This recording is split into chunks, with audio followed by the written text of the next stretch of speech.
Hi, I'm Ellie. I head up the support department at Bricsys. And today I would like to tell you a little bit more about why supporting our user community is so important to us at Bricsys. Now, before I do that, I would like to give you a little bit more background on who I am and where I come from. In 2000, I already started as a support engineer, but also as a QA engineer.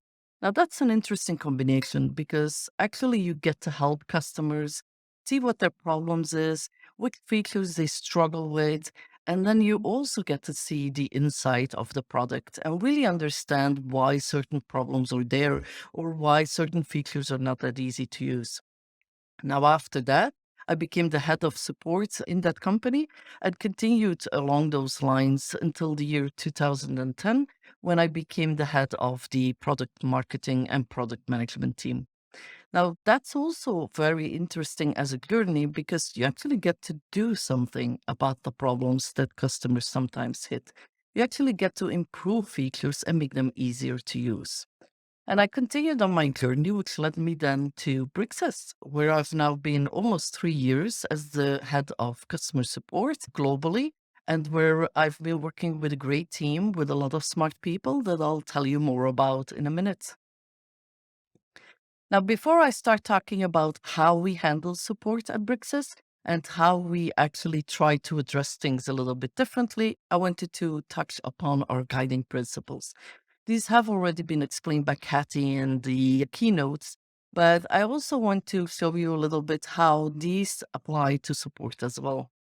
Challenging the status quo is definitely very important to us. We do things differently at Bricsys, and we take a very conscious choice to do things in support differently compared to some of the other companies out there.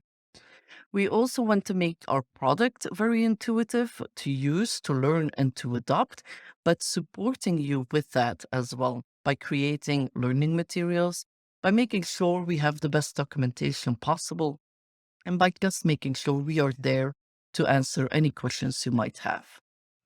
Now, harnessing new technology is never easy. It's new, you got to learn it, you need to adopt it, you might need to change your workflow or the way you work.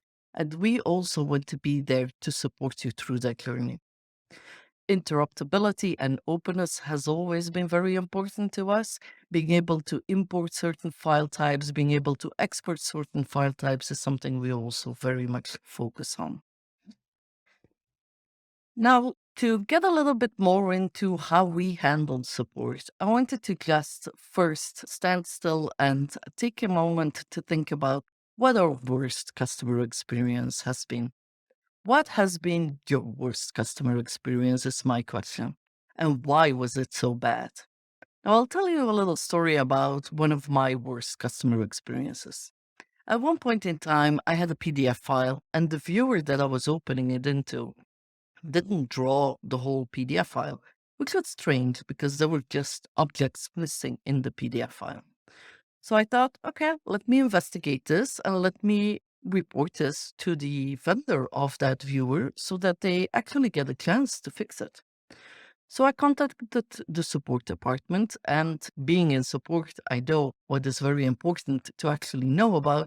So I documented which OS I was using, which version of that software application I was using, which steps you need to take to actually reproduce the problem. Everything was there. So I sent it off and I got an email back asking about the OS I was using, which was like, wait, I already told you that. So then I got questions about how can you update to the latest version of our software application? Wait, I'm up to date. I don't know. We released a new version yesterday evening. Can you update to that? Okay, I'll do that. And then we kept going back and forth. And after a while, the person that I was talking to actually gave up and sent me to second line support. Okay. So we start talking about the same things and the same details and everything needed to be discussed the second time. Good. So then the second line supporter says, can you show me what's going on? So we do a login session. I open up the PDF file and it doesn't draw. So there was just a square in there that never shows up. Okay, that's strange. So I tell him what I tried is if you do something in the application, like change to a different view or try to edit a file, the square does show up. So it is strange. And I also tried it with these 5 other PDF views, and there it shows up immediately. So we get a little bit more in detail, and he asked me to open up the file a second time, and he asked me to wait while it's loading, which was a little bit weird to me as well, because I already reduced the file to the minimum file size, which was 13K. How long does it take to load 13K? I was thinking, but I'm trying to keep calm. I'm trying to not have any frustration there. And so at the end, I get sent to third line support. Now, third line support did acknowledge my problem, logged it, told me that they needed to further investigate it and they would come back to me, but they never did. Sounds familiar? Ever had anything, maybe not as bad, but anything that is in the same lines that where you just go, why is it so difficult to get support? Now, why are these things happening? You get this email ping pong where you just feel like you're losing time and that you keep saying the same things. You get these messages of, it's working for me, which is always annoying because clearly it's not working for you. Otherwise, you wouldn't have gone through the effort to report the problem.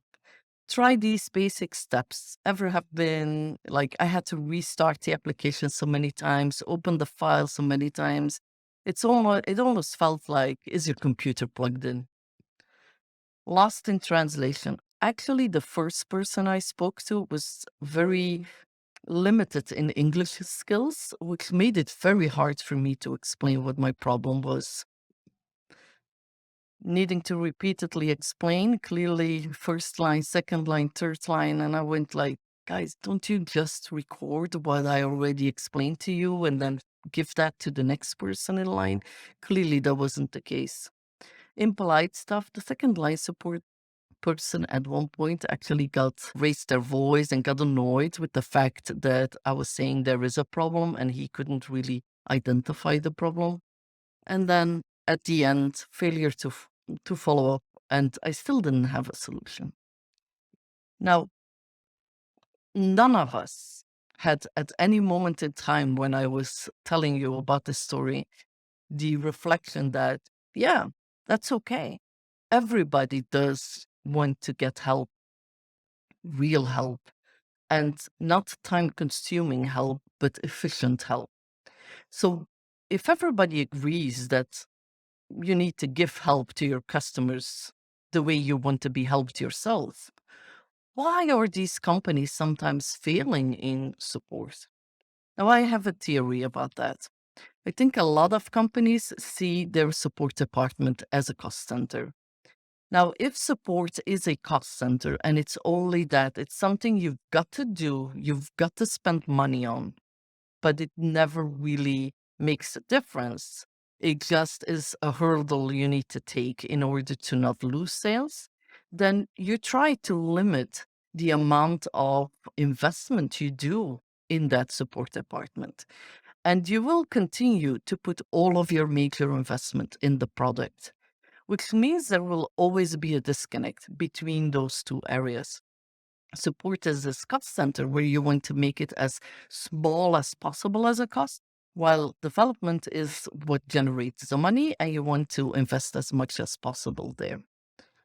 Now, that's not how we see it at Bricsys. We actually think that support is part of that investment and is part of your product experience. So the way we see it is that you've got the product and the product can do a lot of things. And like you've been told in the keynotes and like you can see in all of the breakout sessions, we invest a lot in our product to make sure we have great features. We're out there, we're ahead of everybody, and make sure that your day to day work just makes it as easy as possible. Now, around the product, we want to have this layer of Bricsys support. We want to make sure that we are there to support you throughout your journey with our products. And then that leads to a big product experience. in general, when the product is on its own, it stays limited to the features and what it can do. But if you have support around it, you can actually get more out of the product, and the product experience becomes a lot bigger and more impactful for you. And that's also where we see we can make a difference. Instead of lowering the cost because we see it as a cost center like these other companies do, we want to invest in support because we see it as part of the product. Like other companies will outsource their support to low cost countries, will get less trained people in first line support that you need to struggle through to actually get to real help, where you will try to make it as hard as possible to contact support because otherwise you might get too many questions. We don't want to do that. We want to make it easy for you to get in touch with us. We want to make it easy for you to deal with us. And we want to save you time by doing our job very well. Now, how do we do our job? For us, support is like a puzzle. It's all these pieces you need to put together to really get help to a customer. It's like a riddle you've got to solve. And in the end, we see it as our responsibility to solve that riddle. What does that mean?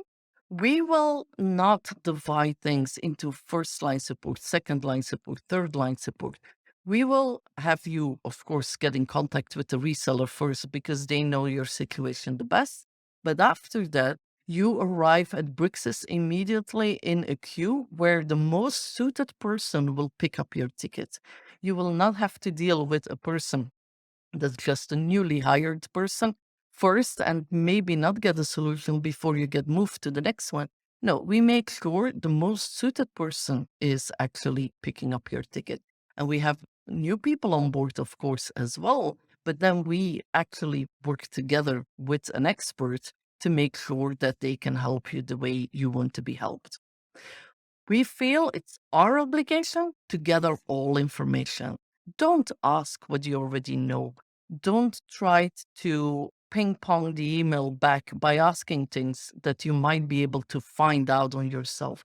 Try to reproduce the problem. Make sure you did everything in your power to figure out what the problem is that the customer is talking about. And of course, it's never a complete report. There's always something specific about the situation that you need to find out. But we see it as our job to find out why you are struggling with a certain feature, why you have questions about something, or why you ran into a problem. Now, once we did all of these analysis, we will maybe ask you for additional information, but then we want our team to make sure they only ask for the information they need to be able to reproduce an issue.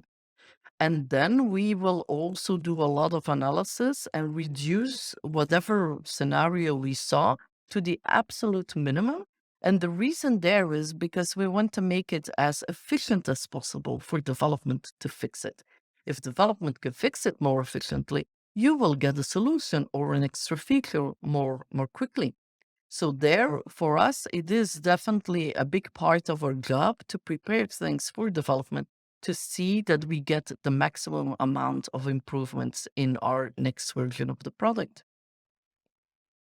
Now, who do we hire to get there?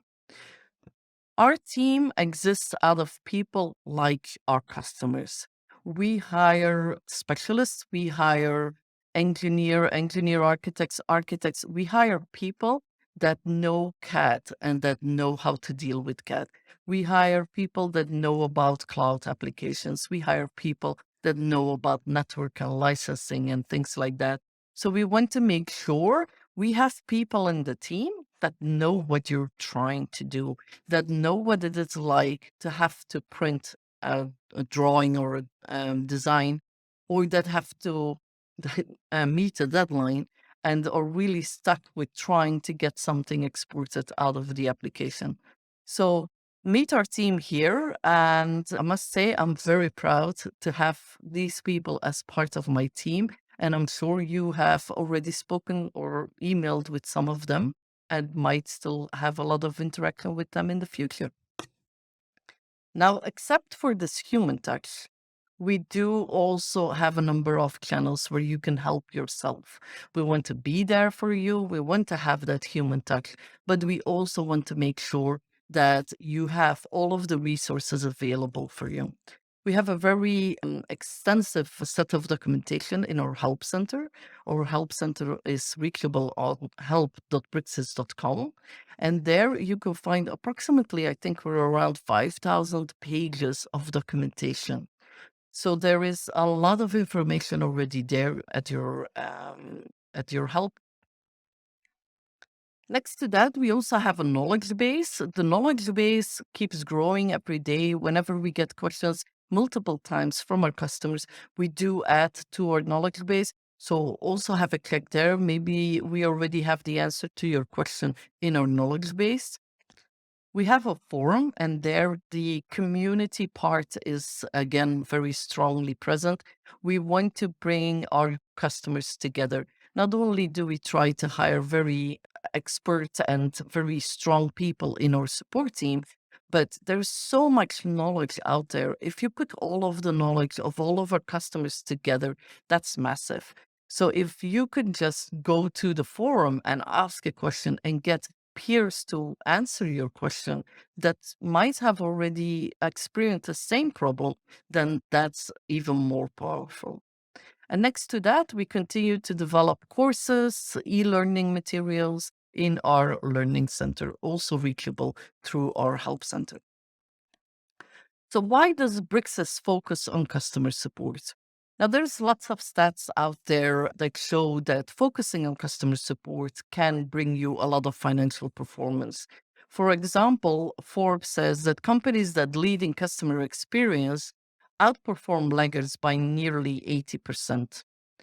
Now, other stats sometimes differ a little bit. Depending on the source, you can find that acquiring a new customer can be up to 5 times as expensive as retaining a customer. Now, retaining a customer is very important to us, but of course, we want to acquire more customers. But one thing is sure, we definitely don't want to lose them.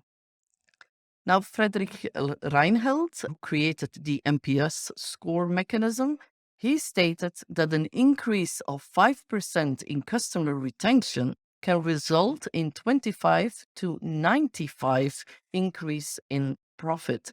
So these are very powerful numbers, and that's part of why we want to be very focused on customer support. We want to be a healthy company that continues to be there for you in many years to come from now. Now, there's a couple of other more soft advantages to this. One is happy customers spread the word. If a happy customer talks to a peer and tells them about how great BricsCAD is, that always makes us happy. Customers also offer us a lot of valuable insight. Happy customers actually come and tell you when they've hit a problem. They will come and tell you because they want to give you a chance to fix it. And they will stay loyal to you. Now, what also is there is all of that feedback is feedback and market information that we can use to develop our next version of the product. Happy customers will also come and tell you what they miss in your product, which features would be important for them in the next release. And then we can prioritize those and use them to develop our next version of the product. And all of that together really gives us a competitive advantage.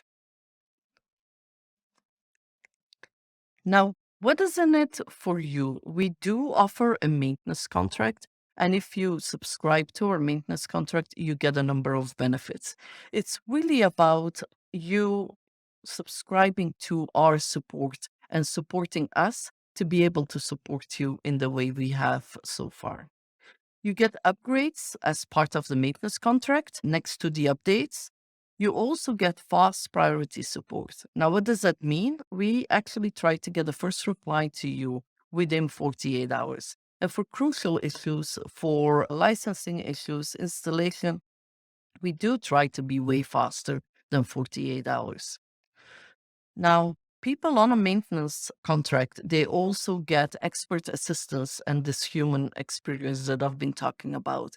we actually will have the most suited person pick up your ticket and make sure that you get the best support possible.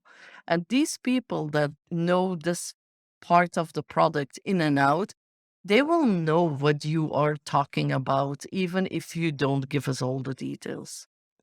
Now, support across previous versions is also something that's available for maintenance people.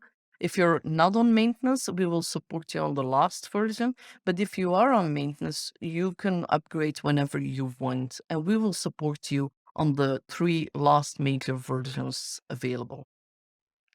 Preferential treatment for improvements and feature requests is also part of the maintenance contract. And there we want to register, of course, your feature request. Or if you run into a problem, we want to make sure we give that the right priority with the development team. Now, based on all of that feedback that we collect, our product team will then define the next release and make sure that we continue to evolve the product. And as a maintenance user, you also get proprietary plugins like ProjectWise and Vault, which are not available for people that are not on a maintenance product. So, having said that, I do want to still share quickly with you what's coming next. Of course, our support department doesn't want to stand still. We want to continue to evolve and make things better. So the user community is definitely a focus point for us for the coming year. We want to grow our user community. We want to make sure we have an active forum. We want to get more people to interact with each other and bring all of that knowledge together. Next to that, we also want to continue to grow our learning resources.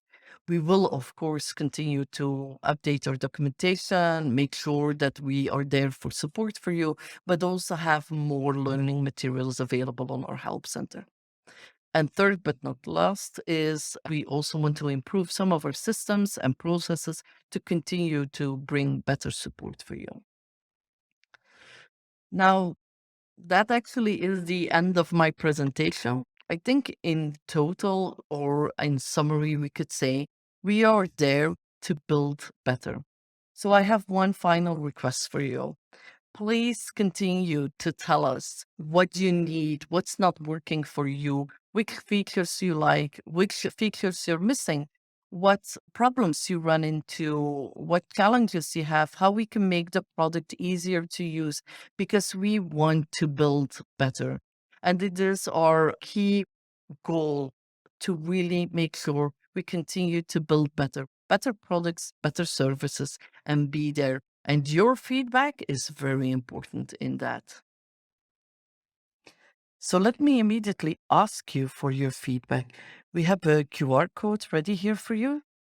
It leads to a survey with only 4 questions. We ask you to rate our service and our product, and we ask you what we're doing well, what we should continue to do, and of course, we ask you what we should improve. Already, big thank you for sending us your feedback, and we will definitely read through it and try to make improvements. So, other than that, I can only say thank you for listening to my speak. Thank you for being our customer. And I hope to maybe one day see some of you come through our support department or as visitors on our forum. The QR code on this slide brings you directly to the help center. So have a look. Let us know how you think about it and have a great day. Thank you.